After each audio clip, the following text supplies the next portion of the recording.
Good morning, young man. Good morning. What can I do for you? I joined the church last year and I see that everyone goes to the temple. I'm thinking about getting married and I would like to go to the temple myself. What must I do to get in? Well, young man, you see, it's not that simple.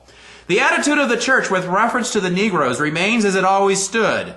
It is not a matter of the declaration of a policy, but of direct commandment from the Lord, on which is founded the doctrine of the church from the days of its organization, to the effect that Negroes may become members of the church, but that they are not entitled to the priesthood at the present time. The prophets of the Lord have made several statements as to the operation of the principle. President Brigham Young said, "Why are so many of the inhabitants of the earth cursed with the skin of blackness? It comes in consequence of their fathers rejecting the power of the holy priesthood and the law of God. They will go down to death, and when all the rest of the children have received their blessings in the holy priesthood, then that curse will be removed from the seed of Cain and receive all the blessings we are entitled to." I'm not sure I quite understand. The Negro is an unfortunate man. He has been given a black skin, but that is as nothing compared with that greater handicap that he is not permitted to receive the priesthood and the ordinances of the temple, necessary to prepare men and women to enter into and enjoy a fullness of glory in the celestial kingdom. The races of today are very largely reaping the consequences of a previous life. It is true that the Negro race is barred from holding the priesthood, and this has always been the case. The prophet Joseph Smith taught this doctrine, and it was made known to him. But this doesn't seem like a godly policy. The arm of flesh may not approve nor understand why God has not bestowed the priesthood on women or the seed of Cain, but God's ways are not man's ways. I'm sorry, but this seems like this is segregation, not allowing some members like me the ability to go to the temple just because of my black skin. The Lord segregated the people both as to blood and place of residence. At least in the case of the Lamanites and the Negroes, we have the definite word of the Lord himself, that he placed a dark skin upon them as a curse, as a punishment and a sign to all others. He forbade intermarriage with them under the threat of extension of the curse, 2 Nephi 5:21. And he certainly segregated the Negro as to the priesthood and drew an absolute line. You may even say he dropped an iron curtain there. The Negro was cursed as to the priesthood, and therefore was cursed as to the blessings of the priesthood. Certainly God made a segregation there. Wait a minute, my fiancée is white. Can't she and my future children go to the temple and receive the blessing? When people rebel against God's commandments, either during their pre-earth life or while in mortality, they are given a dark skin so that those who are of the chosen seed will not intermarry with them. Do I want my children cursed as to the priesthood? If there is one drop of Negro blood in my children, as I read to you, they receive the curse. There isn't any argument, therefore, as to intermarriage with the Negro, is there? Now, we are generous with the Negro. We are willing that the Negro have the highest kind of education. I would be willing to let every Negro drive a Cadillac if they could afford it. I would be willing that they have all the advantages they can get out of life in the world. But let them enjoy these things among themselves. I think the Lord segregated the Negro, and who is man to change that segregation? It reminds me of the scripture on marriage. What God hath joined together, let not man put asunder. Only here we have the reverse of the thing. What God hath separated, let not man bring together again. So you're saying I shouldn't get married to this woman I love? Interracial marriage with the Negro is forbidden. Those who are allowed to have the priesthood during their mortal life should not intermarry with those who are not allowed to have it.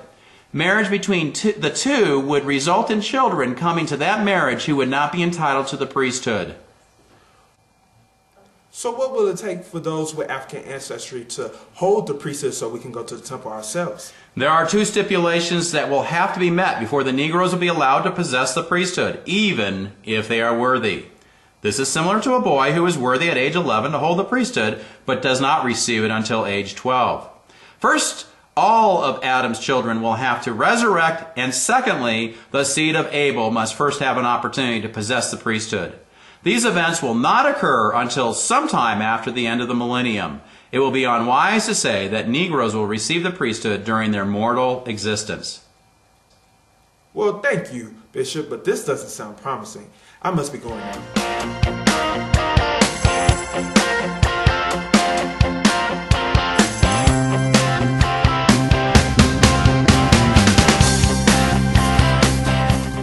has come when every faithful, worthy man in the church may receive the holy priesthood, with power to exercise its divine authority and enjoy with his loved ones every blessing that follows therefrom, including the blessings of the temple. Accordingly, all worthy male members of the church may be ordained to the priesthood without regard for race or color.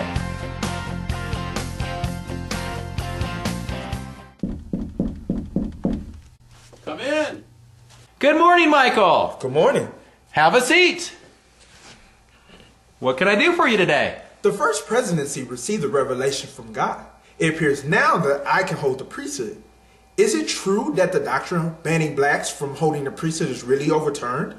When you think about the priesthood ban, that's just what it is. Folklore. It's never really been official doctrine. I know there have been some misconceptions and some statements made by people in the past, but as Elder Bruce R. McConkie said, we've received new and additional light and knowledge through revelation, and even the folklore is obsolete now because of the fact we have the revelation. Folklore? One clear-cut position is that the folklore must never be perpetuated. Well, some of the folklore that you must be referring to are suggestions that there were decisions made in the premortal councils where someone had not been as decisive in their loyalty to a gospel plan or the procedures on earth or what was to unfold in mortality, and that therefore that opportunity in mortality was compromised. I really don't know a lot of the details of those because fortunately I've been able to live in the period where we're not expressing or teaching them. But I think that's the one I grew up hearing the most, was that it was something to do with the premortal councils. But I think that's the part that must never be taught unless anybody knows a lot more than I know. We just don't know, in the historical context of the time, why it was practiced. That's my principal concern, is that we don't perpetuate explanations about things we don't know, that from this time forward, from 1978 forward, we can make sure that nothing of that is declared. That may be where we still need to make sure that we're absolutely dutiful, that we put a careful eye of scrutiny on anything from earlier writings and teachings, just to make sure that that's not perpetuated in the present. That's the least, I think, of our current responsibilities on that topic. Bishop, you sound confused. Are you really saying that what was taught before yesterday, June 8, 1978, doesn't matter? It doesn't make a particle of difference what anybody ever said about the Negro before the first day of June 1978. It is a new day and a new arrangement, and the Lord has now given the revelation that sheds light out into the world on this subject. As to any slivers of light or any particles of darkness of the past, we forget about them. But so much of what this church was about was very racist. Wouldn't you agree, Bishop McKinney? The church unequivocally condemns racism, including any and all past racism by individuals both inside and outside the church. In 2006, then church president Gordon B. Hinckley declared that no man who makes disparaging remarks concerning those of another race can consider himself a true disciple of Christ, nor can he consider himself to be in harmony with the teachings of the church. Let us all recognize that each of us is a son or daughter of our Father in heaven, who loves all his children. But just 2 days ago, you told me I was born black because of premortal sin. You made it very clear that I could not hold the priesthood in this life. Why were the rules changed? The origins of priesthood availability are not entirely clear. Some explanations with respect to this matter were made in the absence of direct revelation, and references to these explanations are sometimes cited in publications. These previous personal statements do not represent church doctrine. I'm so confused. Maybe I need to do more research to determine whether or not the church really has the truth. Have a good day.